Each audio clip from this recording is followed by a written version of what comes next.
అందరికీ నమస్కారం. ఇక్కడ సండే బోనాలు ఉంది. కానీ ముందే ఆ రోజు షూటింగ్ ఉండడం వల్ల ఈరోజు కాలమ్మండి దగ్గర మహాకాళేశ్వర్ అమ్మవారి టెంపుల్కి రావడం జరిగింది. అది నేను ఇందాక వీళ్ళతోనే చెప్తున్నాను దట్ ఇక్కడే హైదరాబాద్లోనే పుట్టి పెరిగాను, కానీ ఎప్పుడూ నాకు చాలా అందంగా కనిపిస్తుంటుంది. ఆడవాళ్ళందరూ బోనాలు ఎత్తుకొని అందరూ మహాలక్ష్మిలాగా రెడీ అయ్యి వెళ్తుంటారు బోనాల టైంలో. నేను జస్ట్ 3-4 డేస్ బ్యాకే ఎవరితోనూ చెప్తున్నా, నేను ఇక్కడే కదా పుట్టి పెరిగాను, నన్ను కూడా ఎవరైనా చెప్పచ్చు కదా, తీసుకెళ్ళచ్చు కదా అని. అలా అడిగానో లేదో ఇలాగ తీరిపోయింది నా కోరిక. సో అప్పుడే అదవుతుంది, అమ్మవారు చాలా స్ట్రాంగ్ అని ఇక్కడ చాలా చాలా సో చాలా చాలా ఆనందంగా ఉంది. అసలు దర్శనం చాలా బాగా జరిగింది. అమ్మవారి విగ్రహం అయితే అసలు చాలా చాలా రేడియంట్గా ఉన్నారు.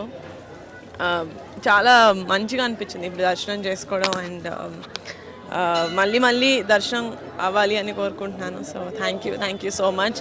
అందరికీ బోనాలు శుభాకాంక్షలు.